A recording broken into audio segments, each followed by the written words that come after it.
애나님께서 주신 질문입니다. 두 가지 질문을 주셨는데요. 먼저 한국 채권 시장에 대해서 질문을 주셨습니다. 국채 30년물과 10년물 금리 역전 현상이 일어나고 있는데 이제 10년물 같은 경우는 2.12로 30년물은 2.08로 최근 일자 기준으로 이렇게 나오고 있습니다. 이제 금리 역전 현상이 일어나고 있는 이유와 그리고 시장에 미치는 영향 이런 건 어떤 게 좀 있을까요?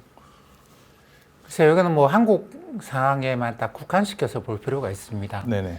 그러니까 최근에 국고채 30년하고 10년 사이에 역전이 나타났는데 여기에 대해서 뭐 다양한 해석이 가능합니다만 저는 조금 공격적인, 네네. 그러니까 일반적이지 않은, 시장에서 일반적이지 않은 그런 해석을 하는데, 이 30년짜리 국고 채권을 사는 데가 이제 보험사나 이런 곳이죠. 네. 그러니까 여기서 어떤 생각으로 그런 채권을 사는가를 생각을 해봐야 되는데, 10년짜리보다 낮은 금리. 보통 우리가 은행에 가도 1년 금리보다 2년 금리가 높잖아요. 네. 그러니까 만기가 길면 금리가 더 높아야 된다고 생각을 하는데, 보험사가 금리가 낮음에도 불구하고 30년짜리를 사는 이유는 네. 그렇다고 봐야 됩니다. 그러니까 보험사 입장에서는 미래 보험금을 드려야 되죠. 그러니까 이제 부채가 있습니다. 미래 부채가 있는데 이게 이제 만기가 굉장히 길어요. 여기다 특히 연금 같은 거 생각해 보면 굉장히 만기가 긴 부채가 있습니다. 네. 그러니까 이거하고 이걸 맞춰드리기 위해서는 보험사가 만기가 긴 자산을 갖고 있어야 되는 것이죠. 근데 이게 이제 만기가 워낙 길다 보니까 이걸 두레이션이라고 만기, 평균 만기, 부채 평균 두레이션 이렇게 부르는데 이걸 맞추려고 그러면 자산도 내가 사는 보험사가 사는 채권, 국채의 평균 만기도 길게 가져가야 되겠죠. 네. 근데 또 한 가지 문제가 뭐냐면 이 보험사들이 앞으로 이제 연금 이런 거 드려야 된다고 이게 이 연금이 그냥 원금 고객이 낸 돈만 드리는 게 아니고 여기다가 이율이 플러스가 되죠. 그러니까 더 증식을 해서 돌려드려야 되는데 이게 과거에 판 상품이 많다 보니까 이 이율이 현재 시장 금리보다는 높아요. 네. 높습니다. 그러다 보니까 어떻게 보면 보험사로서는 이 장기 채권을 사는데 지금 금리가 워낙 낮은 2%짜리 채권을 사다 보니까 이거 사면 이게 이제 부채를 맞추기는 해요. 네. 만기는 맞추지만 이 부채의 예정 이율을 맞추지 못하는 것이죠. 그러다 보니까 10년짜리를 사나 30년짜리를 사나 다 어느 정도 손실을 보게 됩니다. 네. 이 부채하고 비교를 해보면. 그러면 이제 어떤 채권을 살 것이냐, 10년짜리를 많이 사서 손실을 많이 볼 것이냐, 그것보다는 그냥 아주 긴 채권, 30년짜리 채권을 사서 만기를 늘리고, 그러니까 10년짜리보다 30년짜리는 조금만 사도 만기 늘리는 효과가 큰 거죠. 만기를 늘리는 효과는 제대로 내면서 손실은 좀 덜 내는 거죠. 10년짜리보다 30년짜리는 덜 사도 되기 때문에. 그런 이유 때문에 30년짜리 금리가 좀 낮더라도 10년보다는 30년을 사는 것이죠. 그러니까 금리가 더 올라간다고 생각을 하고 보험사도. 근데 이제 부채 두레이션이 있기 때문에 자산 두레이션을 언제까지나 채권 안 사고 갈 수는 없어요. 채권을 좀 사긴 사야 되고 그 사는 채권이 만기가 정말 길었으면 좋겠고. 그래서 조금씩만 샀으면 좋겠고. 이런 식의 생각을 하면 10년보다 30년의 금리가 낮더라도 30년 채권을 소량 매수하고 들어가는 것이죠. 근데 금리가 이제 더 이상 안 올라갈 것 같다고 생각을 하면 10년짜리 채권을 뭉텅 사서 들어갈 것인데 금리가 더 올라간다고 생각을 하니까 그리고 그런 규제가 존재하니까 그런 행동을 하게 되는 것 같습니다. 네, 그렇군요. 지난 19일에 연준이 은행의 보완적 레버리지 비율 SLR 면제 조치를 연장하지 않기로 결정을 하였습니다. 이 SLR 면제 조치가 만료가 되면 이제 막 회복 단계에 진입한 경제에 찬물을 끼얹을 수 있기 때문에 연장에 무게를 좀 뒀었는데 갑작스러운 발표로 미 10년물 국채 금리가 곧바로 1.749%까지 올랐었습니다. 시장이 민감하게 반응을 하고 있는데 SLR이 어떤 조치입니까? 사실 얼마 전에 어떤 분이 컨퍼런스 콜을 하는데 어떤 기관에서 SLR 이야기를 하시는 거예요. 그래서 네. 물론 제가 설명하는 자리고 금리가 어떻게 될 것인가 이런 제가 이제 발표를 하는 자리였는데 네. 질문이 SLR 어떻게 할 거라고 생각하세요? 이렇게 질문 들었는데 제가 SLR이 뭔가요? 라고 했습니다. 사실 저는 별로 관심을 갖지 않았어요. 네. 물론 제가 연준에 대해서 다 아는 건 아닙니다만 저 연준 20년 이상 봐왔거든요. 네. 그러니까 연준은 우리나라는 이제 은행 감독과 관련된 기능이 금감원에 있고 한국은행에 있지는 않은데 이거는 유럽 방식이고 미국 방식에서는 은행에 대한 감독 기능을 연준이 갖고 있습니다. 그래서 연준이 작년에 이제 아주 비상 상황에서 그러니까 저기 은행들이 국채를 더 살 수 있도록 그런 식으로 한시적인 조치를 취한 게 있죠. 근데 그걸 이제 보완적 레버리지 비율 해서 국채를 더 살 수 있도록 국채를 사면 뭐 이런저런 걸 좀 면제해주는 그런 조치를 취한 적이 있는데 뭐 그거라는 거예요. 근데 제가 되물었죠. 거기에 대해서 왜 관심을 가지세요? 왜 관심을 가지세요? 그게 중요하다고 생각하세요? 그러니까 세상에는 너무나 많은 일이 있는데 우리가 그 일에 대해서 우리가 그 일을 업무를 하고 있지도 않은데 우리는 그냥 투자자인데 네. 어떤 일에 대해서 얼마만큼의 관심을 가져야 될 것인지부터 우리가 정해야 되거든요. 네. 뉴스에 나온다고 해서 다 관심을 가질 수는 없습니다. 왜냐하면 뉴스를 쓰는 기자분들이 금융시장에 대해서 정말로 전문가냐, 이 부분에 정말로 전문가냐, 아니냐, 이것도 또 다른 문제거든요. 그렇기 때문에 투자자는 뭐 기사에 나왔다고 해서 관심을 갖고 누가 이야기한다고 관심을 갖는 게 아니고 나는 이 정도 관심을 갖겠다라는 선을 딱 그어놔야 되거든요. 네. 저도 이제 뭐 이 시장도 보고 저 시장도 보다 보니까 연준에 대해서 또 관심을 갖는 선이 딱 요 선입니다. 근데 SLR은 제 관심 영역이 아니에요. 왜냐하면 이거는 그렇죠. 은행한테 그걸 열어준다고 해서 은행이 실제로 그렇게 채권을 많이 사느냐라는 겁니다. 네. 아닙니다. 이거 연준이 결정하는 거는 연방은행법에 따른 큰 은행들만 관리를 하는데 이 은행들도 자기 생각이 있는 거죠. 네. 뭐 국채 그 낮은 금리에 많이 사서 뭐 하려고요.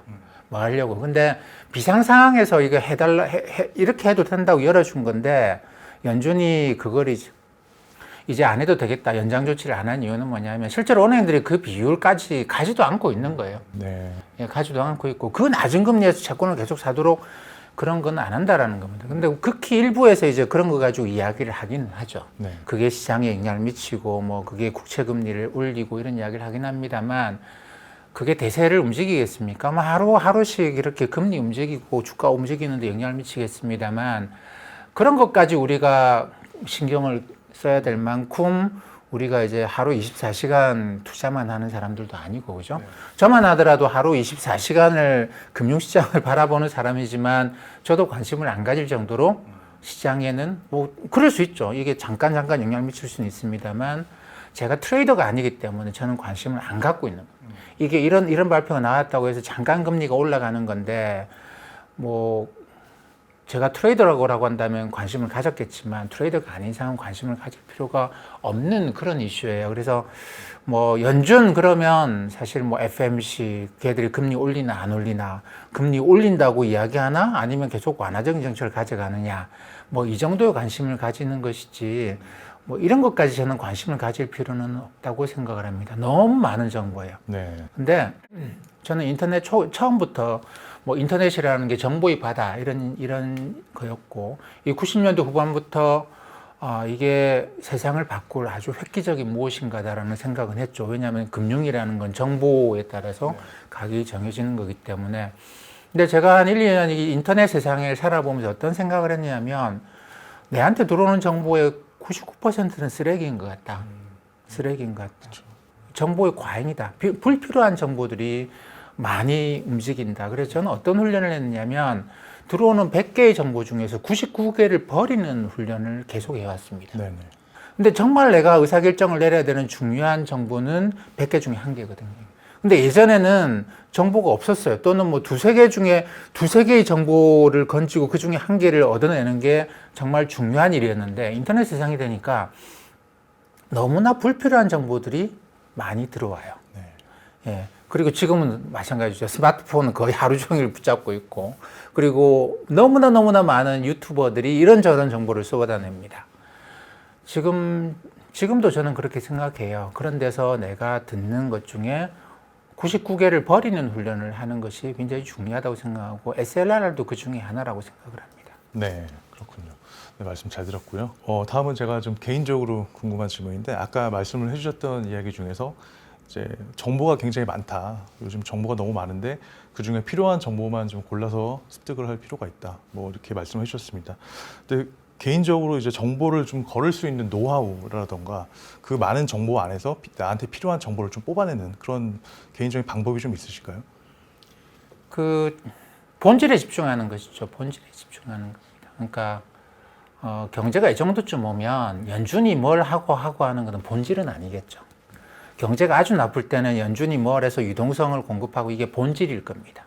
근데 경제가 어느 정도 궤도에 올라가게 되면 그다음부터는 기업이 돈을 버느냐 못 버느냐가 본질이지 언제까지 연준이 돈을 풀어주고 뭐 연준이 뭘 해주고 이게 본질이겠냐라는 것이죠. 그래서 일단 본질부터 장악을 하고 그게 되면 좀 더 세부적인 걸로 가고 이렇게 해야지 처음부터 너무 많은 것에 집중하고 그게 제가 볼 때 유튜버의 폐 중에 하나예요. 네. 폐 중에 하나인데 미국에 제가 이제 한 가지 놀라는 게 미국에서 저도 미국 뭐 저기 뉴스나 이런 또는 뭐 유튜버들이 하는 방송을 한 번씩 보거든요. 근데 조회수를 보면 한국의 주식 이야기하는 유튜버의 조회수하고 이게 미국의 인구가 몇 배인데 오히려 한국이 더 많아요. 네. 이게 무엇을 이야기하는 것인가? 제가 좀 당황스러울 때가 있습니다. 근데 그렇게 많은 유튜버들이 존재하고 많은 이야기를 매일매일 쏟아내다 보니까 어제하고 다른 이야기를 하려고 하다 보니까 무리해서 이것저것 막 자꾸 끄집어내는 그런 경향이 있습니다. 저도 방송을 하기 때문에 자주 할 때도 있죠. 그럴 때마다 제 스스로 다짐하는 게 조회수를 위해서 내가 불필요한 이야기를 하지 말자. 본질에서 벗어난 이야기를 하지 말자. 네. 그러다 보면 재미없네, 맨날 똑같은 이야기하네 라는 비난을 듣더라도 본질에서 벗어난 이야기를 하지 말자고 저는 매번 다짐을 해요. 그러니까 그 본질에서 벗어나서 이런저런 잡다한 이야기를 하고 그걸 사람들이 관심을 갖도록 유도하기 위해서 이야기를 만들어내고 그러다 보면 결국은 저는 투자를 망친다고 생각을 하거든요. 그렇기 때문에 본질, 주식의 본질은 두 가지입니다. 유동성, 그 다음에 실적. 근데 지금 더 이상 유동성 공급해서 뭐 하겠어요. 그죠? 의미 없다고 생각할 겁니다. 지금은 이제 경제가 좋아지니까 실적이 나오는 기업들에 투자를 하자. 뭐 이게 본질일 거거든요. 근데 아직까지도 유동성에 집착을 하고 있다는 거는 뭐냐? 실적이 나오는 종목을 찾지 못했거나 아니면 내가 실적이 안 나오는 종목에 자꾸 집착을 하고 있는 거예요. 네. 이거 유동성 풀어서 이 종목 좀 더 끌어올려 줬으면 좋겠는데 작년에 유동성 풀 때는 잘 올라가던데 지금 유동성 안 푸니까 자꾸 이 종목이 못 올라가는 거잖아. 그러니까 연준아, 네가 뭐 장기금리 좀 끌고 내려가서 유동성 좀 공급한다고 해라. 이런 바람을 자꾸 집어넣는 건데 시장은 냉정합니다. 지금은 실적 안 나오는 종목 쳐다보실 필요는 없다고 생각을 해요. 네. 다음 질문 드리겠습니다. 다음은 파인레드님께서 주신 질문입니다. 지난번 영상에서 상무님께서 이제 오퍼레이션 트위스트나 이제 YCC, 일드 커브 컨트롤에 대해서 말씀을 해준 적이 있었는데, 이 오퍼레이션 트위스트 같은 경우는 테이퍼링의 신호이기 때문에 이번 FOMC에서는 나올 수 없다라고 이야기를 하는데, 이 오퍼레이션 트위스트가 왜 테이퍼링의 신호인가요? 저도 잘 이해를 못 하겠네요.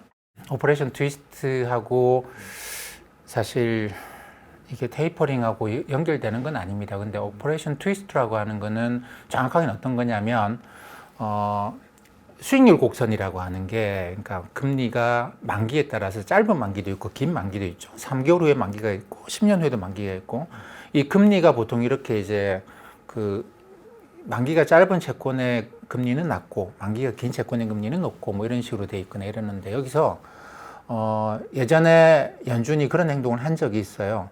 그러니까 그러니까 그 금리가 장기 금리가 너무 높고 단기 금리는 낮다라고 해서 갖고 있는 단기 채권을 팔고 장기 채권은 사서, 그러니까 단기 금리는 올리고 장기 금리는 떨어지게 하는 효과를 내는 이런 양적 완화 QE를 한번 한 적이 있습니다. 이거를 오퍼레이션 트위스트, 그러니까 수익률 곡선을 비꼬기 작전, 뭐 이 수익률 곡선을 꼬는 작전, 뭐 이런 의미로 이제 오퍼레이션 트위스트라는 이름을 붙인 적이 있어요. 그러니까 이거는 생각해 보시면 이 양적 완화라는 거는 그냥 돈을 찍어서 채권을 사는 건데, 그게 아니고 이 단기 채권을 팔아서 돈을 확보한 다음에 이걸 사는, 그러니까 돈을 더 찍어내는 게 아닌 것이죠. 이 때문에 이제 그런 의미에서 이런 뭐 테이퍼링 이전에, 그러니까 양적 완화랑 돈을 찍어서 막 하던 걸 이제 돈을 안 찍고 수익 곡선을 비틀기 하는, 장기 금리를 떨어뜨리려고 그냥 돈을 찍어서 장기 채권을 사면 될 건데 그럴 돈이 없으니까 그냥 요거 팔아서 돈 조달해서 요거 하고 그 다음에는 이제 테이퍼링 가고 뭐 이런 식으로 이제 지나온 일에 대해서 이야기를 또 만들려고 들면 무슨 이야기를 못 만들겠습니까? 그런 의미로 아마 뭐 이렇게 이야기할 수도 있을 것 같아요. 근데 연준이 그걸 의도해서 했던 건 아니에요. 그리고 이번에도 그러는데 이번에도 뭐 테이퍼링이라는 걸 언젠간 하겠죠. 테이퍼링이라는 게 뭐냐면 우리가 지금 국채 매입을 이렇게 하고 있는데 이걸 줄이겠다라는 거거든요. 근데 일본은행은 테이퍼링을 지난주에 했어요. 어떤 의미냐면 일본은행은 그 전에 약속한 게 있거든요. 우리가 주식을 연간 최소 6조엔은 사고 12조엔 이상은 안 살게. 이 정도로 살게 하다가 이제 6조엔 이상은 사겠다라는 이 최저를 없애버렸습니다. 안 살 수도 있다라는 것이죠. 이런 게 일종의 테이퍼링이라고 볼 수가 있는데 아마 미 연준도 언젠가는 그런 걸 하겠죠. 우리 국채 더 이상은 안 살 건데 라는 이야기를 하기 전에 양적 완화 끝이라는 이야기 하기 전에 양적 완화 우리가 지금 뭐 매달 얼만큼씩 사는데 그거를 이제 조금씩 줄여나가서 어느 순간이 되면 완전히 안 사는 상황이 벌어질 거야. 2013년 5월 달에 이 테이퍼링이라는 걸 발표한 적이 있습니다. 그러니까 뭐 그런 식으로 언젠가는 하겠죠. 근데 그 이전에 예전처럼 뭐 오퍼레이션 트위스트라고 해가지고 단기 채권 팔고 장기 채권 사는 이런 걸 할지 안 할지는 모르는 일이에요. 그러니까 뭐 어떤 맥락에서 이런 말씀을 하셨는지 저도 잘 이해가 안 가요. 왜냐하면 뭐 개연성이 없는 건 아닙니다만 필연성이 있는 건 아니거든요. 필연성이 있는 건 아닙니다. 테이퍼링 이전에 오퍼레이션 트위스트라고 하는 필연성이 있는 게 아니기 때문에 뭐 저로서는 뭐 그럴 수도 있지만 그럴 수 있는 가능성은 한 20-20%일 것 같아요. 아니고 그냥 이 정도면 우리 국채 이제 그만 사도 될 것 같아요. 조금 줄여 나가겠습니다라고 바로 들어갈 가능성이 오히려 뭐 7-80% 정도는 될 것 같은데 그래서 근데 이제 뭐 우리나라 시장에서 좀 특이하게 다른 나라에서는 특히 미국에서는 현지에서는 이번 FMC에서 뭐 그런 식의 장기 금리를 어떻게 움직일 수 있는 조치를 내놓을 거다 이런 기대를 안 했는데 우리나라 시장에서 좀 특이하게 사람들이 이런 기대를 좀 많이 했던 것 같아요. 굉장히 특이한 현상이라고 저는 봅니다. 굉장히 특이한 현상을 보는데 뭐 이런 식으로 생각하실 필요는 없는 것 같아요. 오늘도 좋은 말씀 너무 감사드립니다. 감사합니다.